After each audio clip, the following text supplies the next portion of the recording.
In Transformers 1, we see Orion Pax and a litany of other characters that are known and well-loved eventually, becoming those that we know and we love. And throughout the movie, there seems to be this one line that keeps popping back up, and it's this. What defines a Transformer is not the cog in his chest, but the spark that resides in their core. Today on Geek Devotions, we're going to talk about our spark.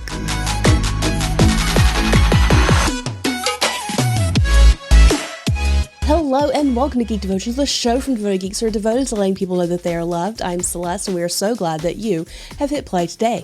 Do us a favor, hit the like button, hit the subscribe button, but if you don't watch past this point, know that you are loved, you are cared for, and there is a plan and a purpose for your life. Like we said in the intro, the running theme of the movie seems to be this quote from Alpha Trion. What defines a Transformer is not the cog in his chest, but the spark that resides in his core. And just to explain a little bit, a cog is what helps the Transformers to transform. And Sentinel had stolen a bunch of them from a large portion of the population before they were ever born.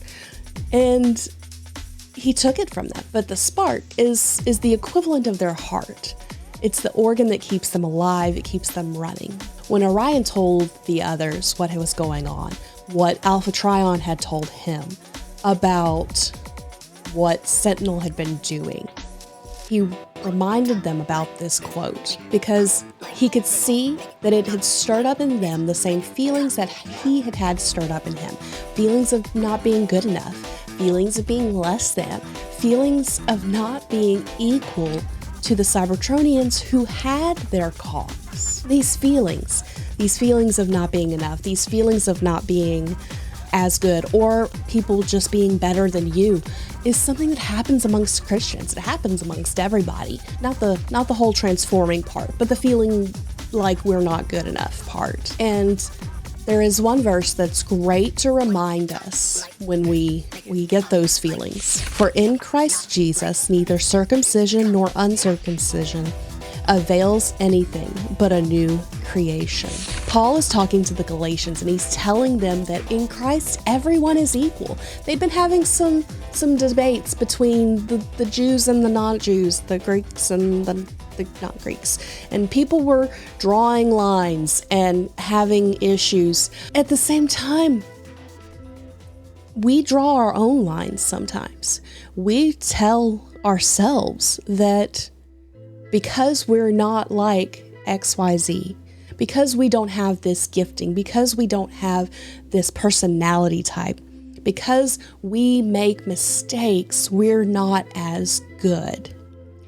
And that's not the case. In Christ, in his salvation, in the gift of his salvation, we are all equal. It does not matter if you are brand new to Christ or if you are someone who has been in the faith for multiple years. We're all even.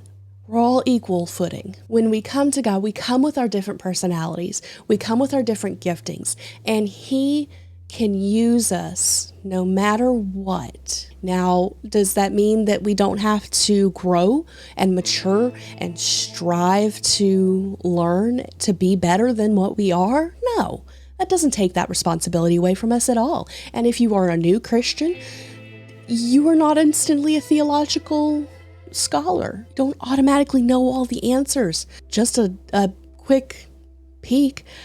I've been a Christian for a while, and I don't have all the answers. It's not something that happens. So make sure you don't immediately go, well, I'm a Christian, so I should know this. Don't do that. That's not what the meaning of equal means. But we all come to God on a level ground, and God knows us better than we know ourselves, and he knows how to take our different personalities, our different giftings that he gave us, our different talents, and use them to further his glory. In that manner, we're all equal. We were all sinners, but we were all saved by grace. No one is better than anyone else. We may be better at some things than other people, but we ourselves, in our spark, are no better, no worse than any other Christian. Okay, guys, that was your devotion for the week. I hope you enjoyed it. Don't forget to check out all of the things, socials. We have podcasts that have come out. More podcasts are coming out. It's a busy time.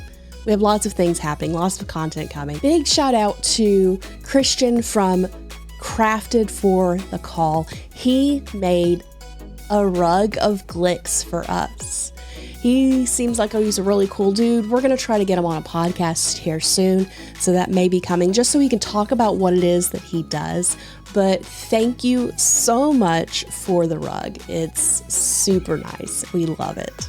Also, big shout out to all of our patrons who, for as little as $1 a month, help us do what we do as well as we do it. It is now time for the question of the week.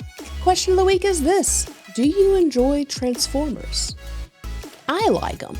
I think it's fun to have sentient robots running around. Do I want real sentient robots running around? No, I do not. But in my movies and in comic books and all of that, yeah, sure, that's fun. I liked it. It was a fun movie.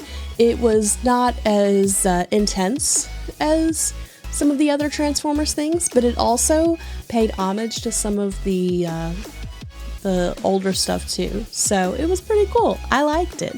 And I like Transformers. I will pretty much eventually watch anything with Transformers in it, just because they're fun. Okay, guys, well, all that being said, stay devoted, peace and love.